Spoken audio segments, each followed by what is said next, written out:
you had a, you know, not just a friendship or even a brief fling. You had a proper, full-blown relationship in all its guises with Boris Johnson. Otherwise, why would you be saying that stuff? Yeah, that's a good point. Well, I'm not going to go anywhere near the relationship question, but you're right, to somehow concede to the fact that I have been heartbroken through this process. My name, my business, my integrity, everything kind of up in the air and destroyed through the press did make me feel as if I had to do something. And calling him out for looking the other way was one way that I felt, you know, especially since everybody kept telling me, you know, get over it. There was a point in the interview where you did refer to, and you used the word affair. Was it an affair? I'm not going to answer that question, but as you can tell, there was a very special relationship there. And when it did come out, half the people already assumed the affair and told me to admit it. The other half just wanted me to deny. But the fact that you're referring to it as an affair, as a special relationship, I mean, are we to listen to you? You're not denying it. Are we to listen to you and assume that you did have a relationship with Boris Johnson? That was an intimate relationship. And what are your doubts about simply coming clean about that? Because you're obviously very hurt, very heartbroken. The intensity of your feelings right now are the feelings of someone who's been rejected because of that relationship. Yes and no. I think, you know, having to endure all the kind of media press and all that I've had to go through, I think, you know, just the kind, respectable thing would have been to answer the phone, have a quick call with me. You know, one time I asked him, how do you handle the press? And he said, impeccably well. And I just thought, all right, well, maybe you'd have a tip or two before this whole scandal blows up in my face. And admittedly, before it happened, I had no idea to the extent it would go. In fact, it was pitched to me as some weird Me Too angle, which was hardly what happened. What do you mean it was pitched to you in that way? You know, some of the journalists tried to get me to quote, give them quotes at the beginning about how this was going to be an interesting Me Too piece about, you know, a powerful man with a young girl. And I just thought, no, I'm not letting you victimize me. I wasn't a victim. There are real victims in this world. So by no means do I intend for that clip to try to victimize me. So this was a relationship you entered into willingly? Well, absolutely. And he did too. For a long time that it existed, I felt as if, you know, I could talk to him about anything. And at any point, no matter how busy he was, he always made time to answer the phone. And for the last almost 10 years, I've dealt directly with him. So now for me... What happened the last time you tried to call him? He said, yes, hello, and hung up. When I said, why did you block me? And I just thought that, what a slap in the face. Where was that? This was Sunday before I flew out. Last Sunday? Last Sunday you called him? Not yesterday? No, but... A week ago. And what happened when you called him? Well, let me clarify. The first time I called him, OK, he answered, then the phone was taken and somebody was... Is this his mobile phone, his cell phone? Yeah, and what I've been calling for the last almost 10 years, right? So he still has his old mobile phone? On his personal number? And you called him and he did what? And the phone was taken by a man who was pretending to speak in a Chinese accent. What you want? Who are you talking to? Like, just, in other words, F off, you know? He didn't want to talk. I assumed he was busy, right? So I gave him, you know, as I told you last time, Britain needs him. Let him focus on Brexit, right? Brexit came and went. My life is still being written about. I'm still being quoted. I'm still having, you know, rumors being spread about me. When does it end? Why do I have to keep enduring all this heat? Well, I suppose the devil's advocate position would be you don't have to, but you are coming on national television. You did a documentary last night. You're on here this morning. The guy who did the documentary, John Ware, he said that his conclusion after spending all this time with you was absolutely that you had a lengthy, full-blown affair with Boris Johnson. And I suppose the obvious question I would have for you is, given the way you've been treated, is there any reason anymore for you to not just admit the fairly obvious reality? I don't want to be pressured into admitting it. I've told you before I don't want to discuss it.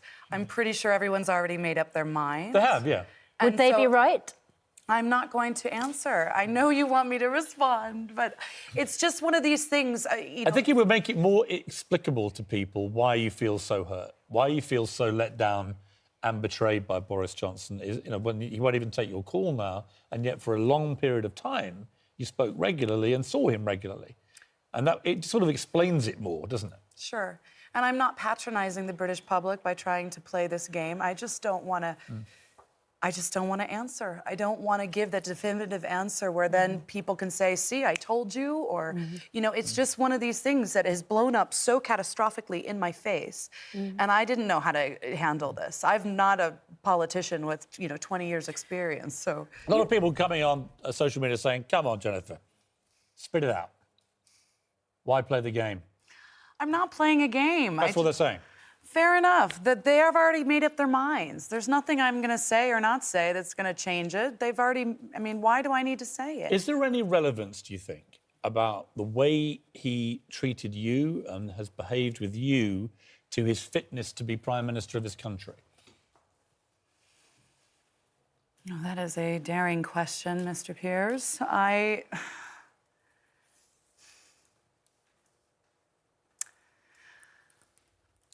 I'm actually, I can't speak to what he's doing now. I don't understand it. It doesn't make sense to me.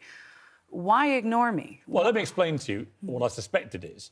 He's got a new girlfriend who he appears to be very happy with.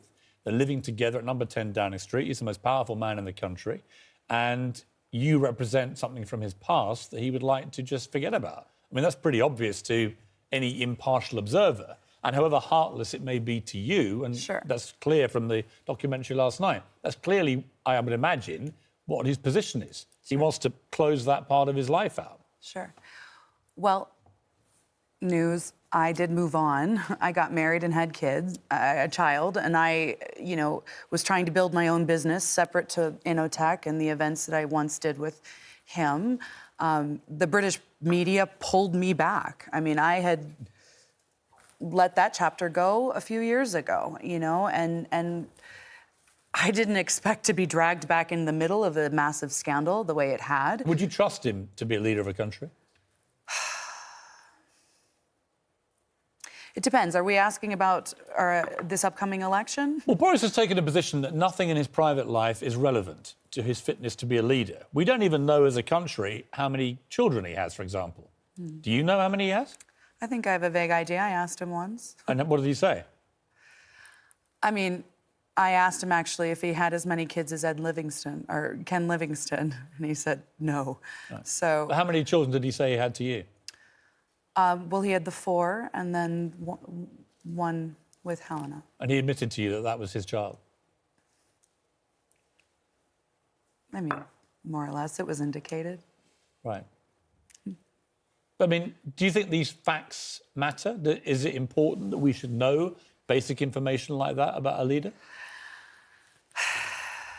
Sure.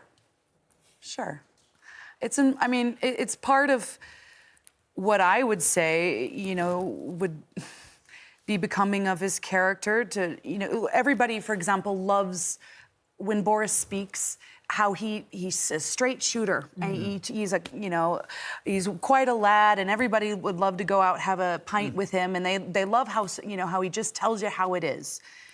And what's really surprising to me is that in this situation, he's done no such thing, and he's almost running the other way, and that makes me, concerned. You're a smart woman, Jennifer, no question. Sure.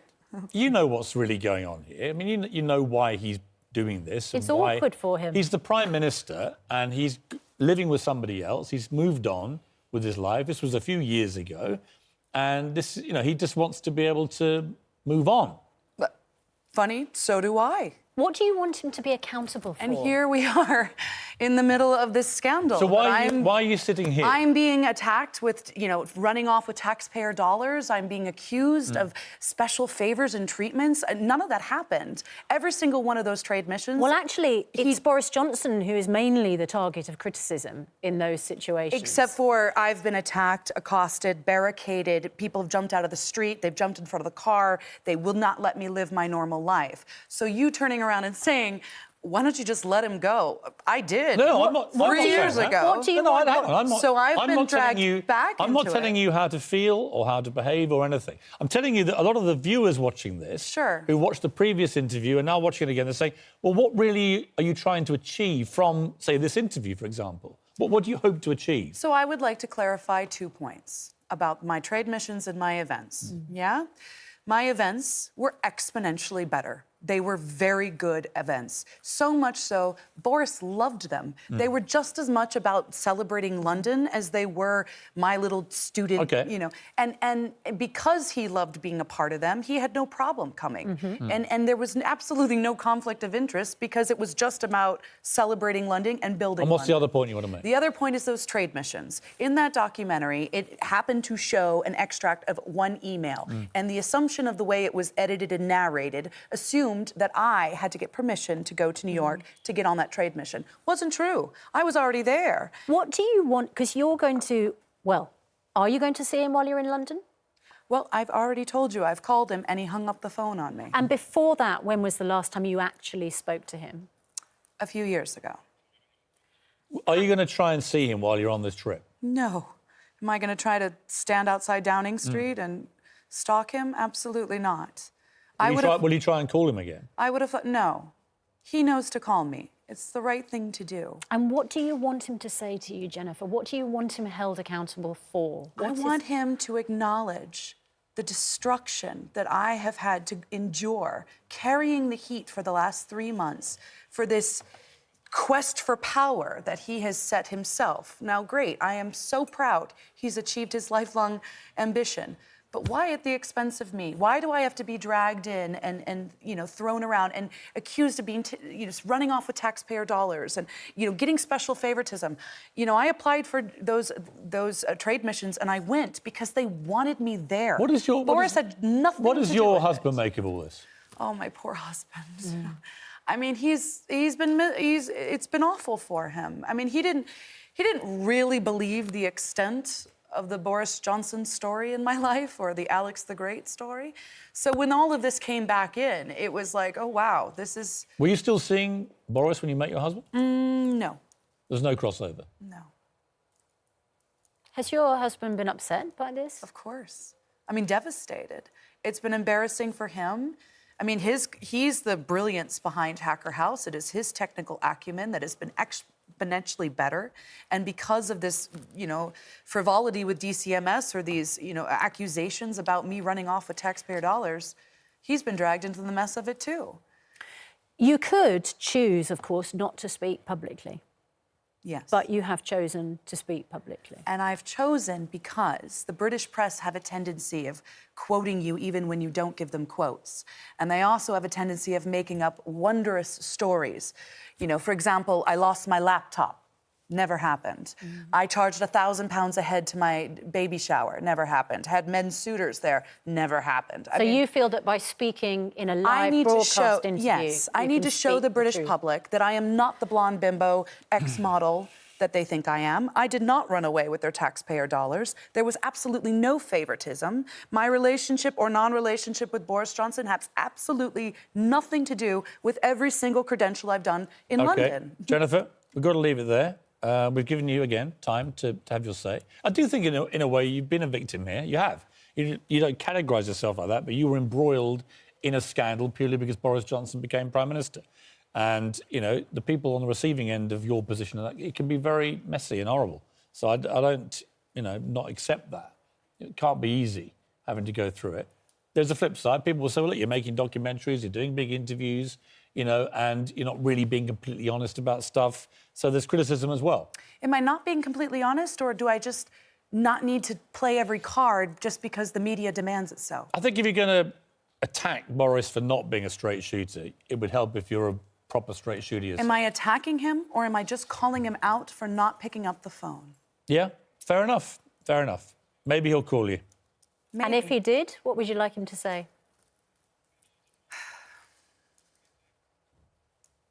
Maybe I shouldn't say on here. Well, say it. What would you say? No, I would just say, I would just like an acknowledgement Of?